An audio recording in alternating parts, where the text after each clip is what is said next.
last year was our very first time trying to provide for our community a spiritual experience of the Stations of the Cross. And I just want to share that with you today. It's a month away, and what we're asking is that 14 families each adopt one of the Stations of the Cross. So what we have this year that we didn't have last year is we have some pictures to show you of what we accomplished last year. I just want to talk to you briefly about what in the world it means, Stations of the Cross. And I just want to give you a little background if you're not from that tradition. From the very first years after Jesus' crucifixion and resurrection, people made a pilgrimage to go back and visit those places where those wonderful events took place.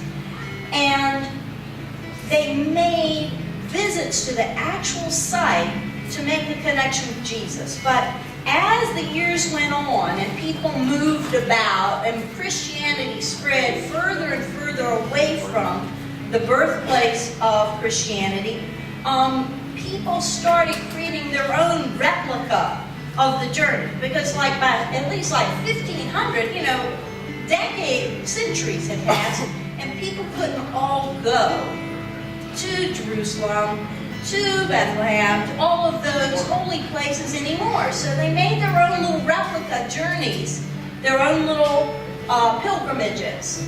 And that became more difficult, but eventually those replicas became the 14 Stations of the Cross, 14 little stops that we can make to spiritually transport ourselves back to the places where it actually happened. And the station, the word station, simply means to stand. That's all it means. It's from the Latin and it means to stand. So we're standing at the cross. We're standing in these 14 locations to help us understand the journey. We're walking, when we walk the 14 stations, we're walking from Christ's trial to his crucifixion at Calvary. And we stop and we pause at each station. We stand there. We don't sit. We stand because it's a station. And we at these sites that commemorate the different events that took place along the way. And as you come to the station, you stop and you pray and you read a scripture and you contemplate before you move on to the next station. And as you walk from station to station, your walking becomes a devotional act because you're walking on your journey with Jesus as he goes to the cross. What we did last year is we had the egg hunt over there, and we had the Stations of the Cross over there. And we didn't do a really excellent job. We wanted to leave people alone. So we didn't do a really good job of guiding them so much. So what we need to do this year is have it more clearly marked, not park our vehicles near the Stations of the Cross so that they're visible. And we need to take turns hosting the start to help physically, personally explain to newcomers what this is and how they might transport themselves in this pilgrimage. So we're asking a lot. We're asking for different people to take short turns as being the guide or the host at the Start Here place. And we're asking for 14 families to create a Station of the Cross, take it to the Veterans Center and have it set up by 1:30 on March the 29th. Clean it up at 5 o'clock. And by Thursday night, have it back in this worship space for our Thursday night service during Holy Week.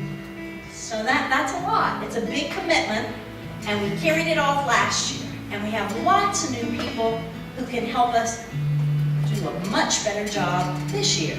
So on the mission table, you're going to find a handy summary of what I just said and a list with 14 places that you can adopt a Station of the Cross. And take with you today a half sheet of paper that explains your station. And pray about that and decide how you could best carry that out.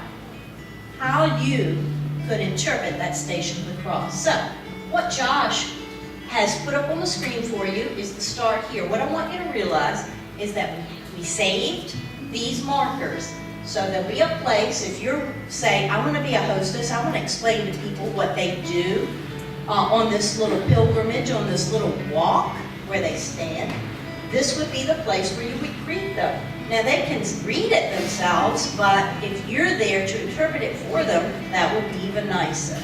Show us another one, Josh. So each station will have its own marker. You don't have to be responsible for that. The marker that tells people the story of the station, the prayer, and a meditation at each station. You don't have to worry about that. We'll put those, I know that the youth will help me put those markers at each station. What you need to provide is an experience at that station. This is an example of something simple. It's good. Go back one. Thank you. At that station, it's simple. All there is a basket, but this is the station where somebody helped Jesus carry the cross. And so you get to pick up a cross at the station and carry it on your journey. So it's symbolic. Next one. This one is more elaborate. This one took a lot of time. Instead of just a basket of crosses, there's an actual cross made out of cedar and decorated. It's a big visual experience. Another one, Josh? Some people put their objects on the ground. There's no right and wrong way of doing that. So this one's on the ground, and you can see with the water, and it's symbolic of serving or baptism. So it's a place to meditate. Next one. Some people use the table to do kind of the same thing. And next one. Some people even use the chair. They didn't want people to put stuff on the ground. They didn't have a table, so they used a chair. And so there's not one right or wrong. So families would go from station to station, and you can see at this station there was something to do. Sometimes it's just something to look at. At this station, there was something to do in the sand. Next one. At this one, you could put a prayer on the wall. So there was something to do. You could leave a prayer request. And Josh? Thank you. At this one, you could nail a nail into the cross. It took a lot. Some people just couldn't bring themselves, but what an awesome, when you're at a different station and you hear that nail going into the cross, it's quite an experience. We have more, Josh? Okay, this is Thursday night. Just give you, we had to change our setup because we had to fit all 14 stations around the room, and so we set up some tables and people just changed how they set their station up. And one more, same thing. This is just an example. You saw the station before that was on the ground, and when we set it up in here, we set it up on a table. So that having those visuals might help you. You don't have to do it the same way. You can do it your way. Whatever God is calling you to do. So I know that took up a lot of time, but I thought we needed one big lesson on what this is all about. And I would invite you to participate if you possibly can in that ministry.